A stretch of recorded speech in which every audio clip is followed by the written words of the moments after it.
श्री गणेशाय नमः। श्री सतगुरुवे नमः। गंगा मैया की जय, बाबा विश्वनाथ की जय, सब संतन की जय, सब भक्तन की जय। सर्वेश्वरी स्वरूप श्री सतगुरु जय माँ गुरु गुरु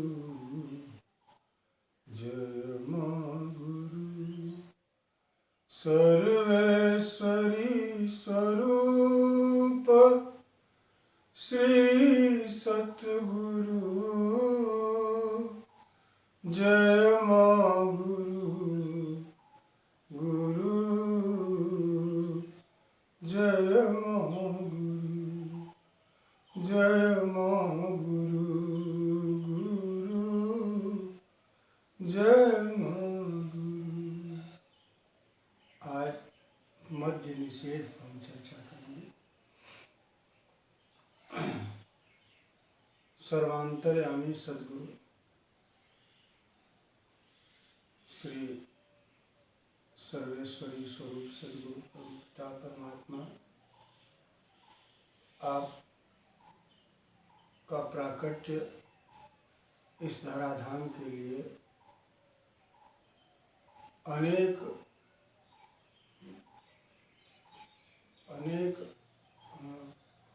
प्रकार से मंगलकारी और समस्त मानवों के लिए एक प्रेरणादायक, हर प्रकार से शुभ मंगलमय और उन्नति का पथ दर्शाने वाली आपकी प्रेरणा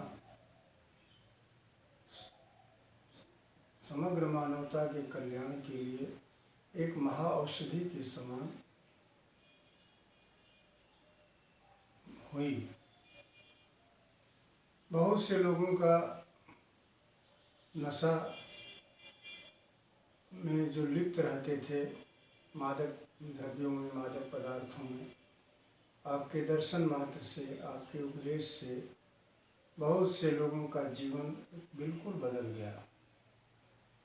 और विशेषकर अवघड़ परंपरा को बहुत से नशाखोरों ने इस परंपरा का एक लिबास ओढ़ करके और कुछ इस नाम लेकर के बड़े बड़े शीर्षस्थ संतों के, सद्गुरुओं के नाम लेकर के और अपनी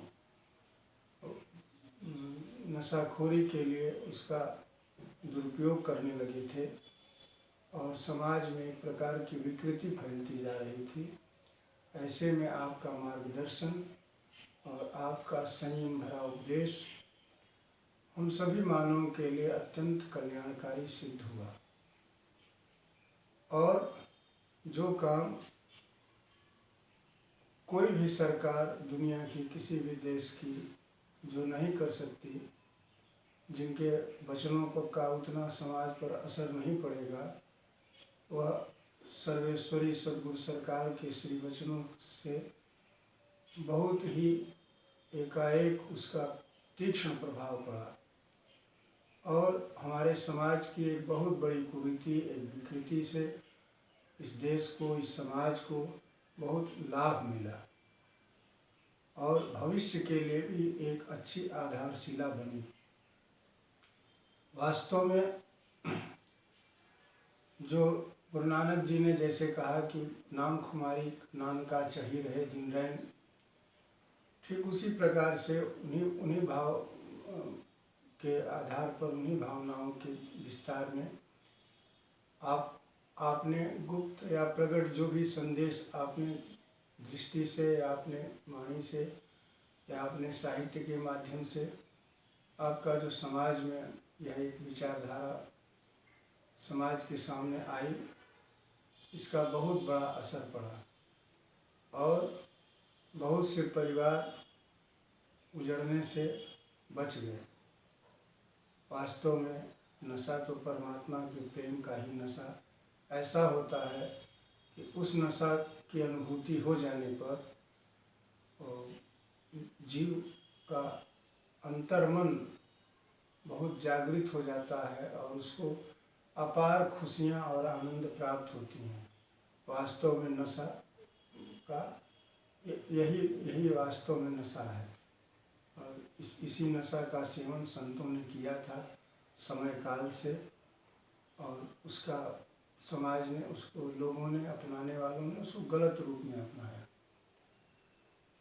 यह एक बहुत ही दिव्य औषधि हमारे समाज के लिए जागृत हुई, प्राप्त हुई गुरु महाराज आपके आशीर्वाद से। यह बहुत ही मंगलमय वातावरण बना, और जो अवघड़ परंपरा को जो बदनाम करने वाले लोग थे, उन लोगों के ऊपर एक विराम लगा, पूर्ण विराम लगा। और अवघड़ परंपरा की साधना भक्ति को आपने इतना सरल, सहज, सुगम और परिवार में रहते हुए भी लोग अपने आप को एक भक्ति मार्ग में अच्छी प्रकार से उसका सुख और आनंद प्राप्त करने लगे और कर रहे हैं। भक्ति दिखावे की वस्तु नहीं है, वह अंतःकरण की अपनी विचारधारा है। और जैसा आपने कहा, मन के वन में जीवन ढूंढना होगा, तो मन ही मसान है। मन रूपी मसान पर जो हमारी कामनाएं, इच्छाएं, जो दुर्भावनाएं, ईर्ष्या, द्वेष, राग आदि, जब जा करके उसमें अपने ही अंदर अपने विचारों से, अपने सुविचारों से, अपने शुभ दर्शनों से गुरु महाराज के चरण कमलों में प्रीति रखते हुए, ध्यान लगाते हुए, जब वो अपने मन ही रूपी मणिकर्णिका पर जब उसको, उन दुर्विचारों को व्यक्ति, साधक भस्म कर देता है, तो निश्चित रूप से उसके अंतःकरण में ज्ञान रूपी, ज्ञानवापी का उसको सानिध्य मिलता है, और आगे चलकर उसे विश्वास रूपी विश्वनाथ का भी दर्शन होता है। कुल मिलाकर आपने अपने जिसे पंचोपनिषद में भी इस बात का जोर दिया कि पुष्प कोई बाहर से चढ़ाने की आवश्यकता नहीं है, अपने आप में ही आत्म पूजोपनिषद आपने उसमें दर्शाया कि अपने आप में, अपने आप से, अपने आप की ही पूजा सर्वश्रेष्ठ पूजा है।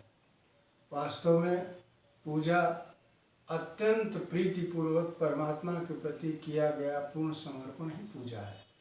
पूजा के लिए कोई बहुत सी नैवेद्य, बहुत रुपए पैसे की जरूरत नहीं है। पूजा तो केवल संकल्प मात्र से हम अनेकों धरती के सुगंधित पुष्प परमात्मा को अपने नेत्रों के माध्यम से अर्पित कर सकते हैं, अपने हृदय के सुंदर भावों द्वारा अर्पित कर सकते हैं, और जितनी भी वैसी भी प्रसाद के रूप में भी बहुत सी वस्तुएं चढ़ा सकते हैं। वही वास्तविक पूजा है, अंतर्मन की, अंतर्मन में, और अपने ही संकल्पों द्वारा, अपने पवित्र विचारों द्वारा जो किया गया प्रेम पूर्वक समर्पण है, वही पूजा है। और परमात्मा का निवास प्रेम में है, प्रेम ही परमात्मा है। और प्रेम जब हमें होगा, परमात्मा के प्रति प्रेम होगा, तो हम एक समान अवस्था को प्राप्त होंगे। समान का अर्थ यह भी हो सकता है कि सब में एक को मान, एक में सबको मान, अपने में सबको मान और सब में अपने को मान। जब यह अवस्था आ जाएगी, उसको एक प्रकार से और हम कह सकते हैं कि ध्यान ध्येय ध्याता, ज्ञान ज्ञेय ज्ञाता, दृष्टि दृश्य दर्शन, प्रेम प्रेमास्पद और प्रेमी, तीनों जब एकाकार हो जाएंगे, एक स्थान पर समाहित हो जाएंगे, तो हमें आत्म साक्षात्कार होने में फिर देर नहीं है। और यह अपने आप से, अपने आप के द्वारा और अपने आप में ही सरल, सहज, सुगम हो सकता है। और इसके लिए श्री गुरु महाराज के चरण कमलों की कृपा अत्यंत आवश्यक है। जब हम अत्यंत प्रीति प्रेम पूर्वक सर्वेश्वरी स्वरूप श्री सतगुरु जय मो गुरु गुरु जय मो गुरु सर्वेश्वरी स्वरूप श्री सतगुरु जय मो गुरु गुरु जय मो गुरु हर हर महादेव नमः पार्वती पते।